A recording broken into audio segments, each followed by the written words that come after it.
जय हिंद समाजवादी साथियों। समाजवादी पार्टी की नई सूची जारी। करहल विधानसभा सीट से समाजवादी पार्टी के प्रत्याशी का ऐलान। जी हां, आज हम बात करेंगे करहल विधानसभा सीट को लेकर जो लगातार चर्चाओं का केंद्र बिंदु बनी हुई है, क्योंकि सपा मुखिया अखिलेश यादव जी की इस सीट से वर्तमान समय में विधायक थे, लेकिन अब अखिलेश यादव जी के द्वारा जब से वह कन्नौज की लोकसभा सीट से सांसद चुने गए हैं, तब से उन्होंने इस जो करहल की विधानसभा सीट थी, यहाँ से उन्होंने अपना इस्तीफा दे दिया है। तो इस्तीफा देने के बाद अखिलेश यादव जी के जो करहल की विधानसभा सीट थी वो खाली हो चुकी है, और इस सीट पर उनके खाली होने के बाद लगातार चर्चाओं का बाजार गर्म हो चुका है कि यहाँ से समाजवादी पार्टी उपचुनाव में किसे अपना प्रत्याशी बनाएगी। बहुत सारे नाम चर्चाओं का केंद्र बिंदु बने हुए हैं। उससे पहले हम बात करेंगे इस बार के जो लोकसभा के चुनाव में जिस तरह से अखिलेश यादव जी ने पीडीए का नारा दिया है, उसको लेकर जहाँ पर पिछड़ा, दलित, अल्पसंख्यक, अगड़ी आबादी और अगड़ी आबादी के साथ साथ जो महिलाओं की आधी आबादी की भी बात अखिलेश यादव जी के द्वारा इस बार के लोकसभा के चुनाव में की गई, जिसका अखिलेश यादव जी को फायदा भी हुआ। और बेरोजगारी, महंगाई, भ्रष्टाचार और पेपर लीक जैसे उत्तर प्रदेश में के जो अहम मुद्दे थे, उस पर अखिलेश यादव जी ने भारतीय जनता पार्टी की सरकार को घेरा। और उसके साथ ही साथ इलेक्टोरल बॉन्ड में जिस तरह से घपला हुआ है, उसको लेकर भी जानकारियों को और अपने भाषणों में अखिलेश यादव जी ने सार्वजनिक किया है। तो कहीं ना कहीं उत्तर प्रदेश का युवा अखिलेश यादव जी के साथ में जुड़ा है। उसके साथ ही साथ अखिलेश यादव जी ने इस बार के लोकसभा के चुनाव में 37 सांसदों के साथ समाजवादी पार्टी देश के इतिहास में पहली बार तीसरी बड़ी पार्टी बनी है और उत्तर प्रदेश की सबसे बड़ी पार्टी बनकर उभरी है। तो जिसका अब समाजवादी पार्टी के मुखिया अखिलेश यादव जी 37 सांसदों का नेतृत्व करेंगे और लोकसभा के चुनाव में अखिलेश यादव जी इस बार दहाड़ते हुए हमें पुनः दिखाई देंगे। जहां पर अखिलेश यादव जी के 2014-2019 के चुनाव में 5 सांसद थे, इस बार अखिलेश यादव जी के द्वारा 7 गुना ज़्यादा सीटें जीतकर अखिलेश यादव जी का जो हौसला है वो काफ़ी तेज़ी के साथ आसमानों में पहुँच रहा है। उसके साथ ही साथ जो करहल की विधानसभा सीट है, वहाँ पर अब प्रत्याशी के नाम को लेकर चर्चाएँ काफ़ी तेज़ी के साथ चल रही हैं। यहाँ पर जो सबसे पहला नाम चल रहा है वो अपर्णा यादव को लेकर सुर्खियाँ बनी हुई हैं, क्योंकि विभिन्न सारी जानकारियों के माध्यम से ये जानकारी सामने आ रही है कि लगातार समाजवादी पार्टी की तरफ से लगातार प्रयास किया जा रहा है अपर्णा यादव को समाजवादी पार्टी में शामिल करने का। क्योंकि परिवार की बात है,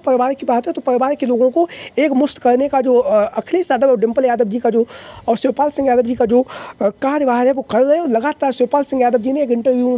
में भी कहा था कि जो अपर्णा यादव है उन्हें भारतीय जनता पार्टी ने अभी तक कोई भी पद नहीं दिया और आगे भी इसकी कोई उम्मीद नहीं लग रही है। हम तो चाहेंगे कि वह समाजवादी पार्टी में शामिल हो जाएं। तो लगातार चर्चाओं का बाजार गर्म है। वहीं पर अपर्णा यादव को लेकर जैसा कि आप लोगों को पता ही है, 2022 के विधानसभा चुनाव से पहले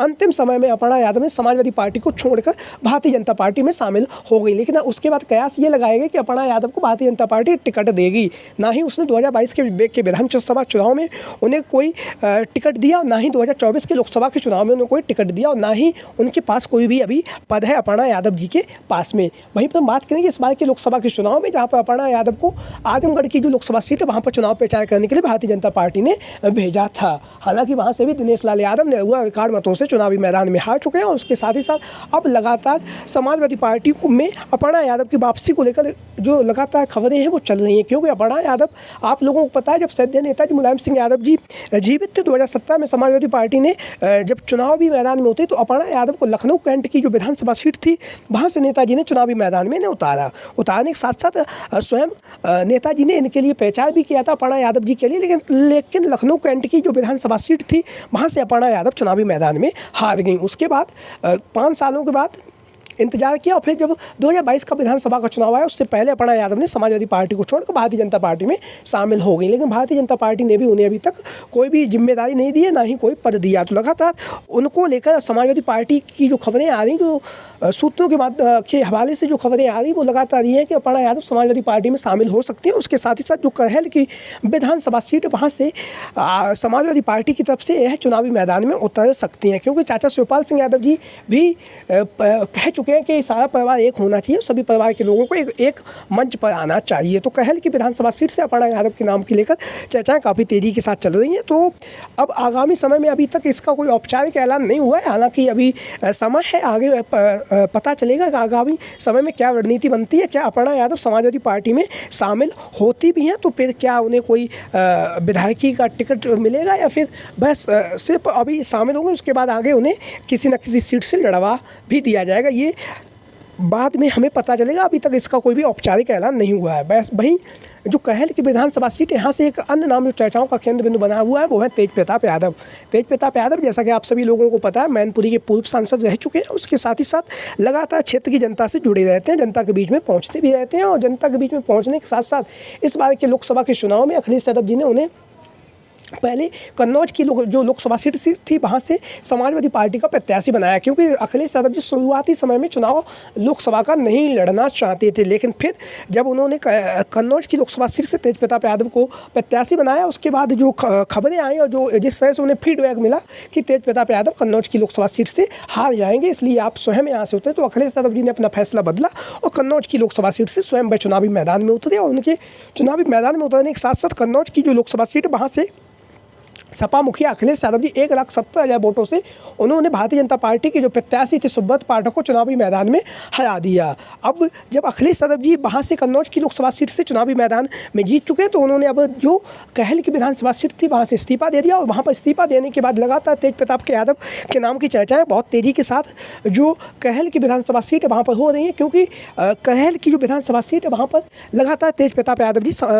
जनसंपर्क करते रहते, लोगों के बीच में जाते रहते हैं, लोगों की समस्याओं को सुनते हैं और उनका निस्तारण भी करने का प्रयास करते हैं। तो जो अब विधानसभा जो सीट है, कहल की जो विधानसभा सीट है, वहाँ से तेज प्रताप यादव जी की जो टिकट मिलने की जो दावेदारी है वो काफ़ी तेज़ी के साथ मानी जा रही है। वहीं पर यहाँ पर एक अन्य प्रत्याशी के रूप में यहाँ से जो पूर्व में विधायक रह चुके हैं शोभन सिंह यादव, उनका नाम भी चर्चाओं का केंद्र बिंदु बना हुआ है, क्योंकि 2022 के चुनाव से पहले अखिलेश यादव जी ने शोभन सिंह यादव जी कि इस सीट से स्वयं चुनावी मैदान में उतरे, तो इसलिए शोभन सिंह यादव ने अपनी जो ये सीट थी वो अखिलेश यादव जी के सम्मान में छोड़ दिया और अखिलेश यादव जी यहाँ से चुनावी मैदान में उतरे। तो आप लोगों की क्या राय है, जो कहल की विधानसभा सीट है यहाँ से कौन प्रत्याशी होना चाहिए? क्या अपर्णा यादव को समाजवादी पार्टी में वापसी होनी चाहिए और उसके साथ साथ क्या तेज प्रताप यादव जी को इस जो कहल की विधानसभा सीट है यहाँ से चुनावी मैदान में उतारा जाना चाहिए? आप लोगों की जो भी राय हो सभी साथी कमेंट बॉक्स के माध्यम से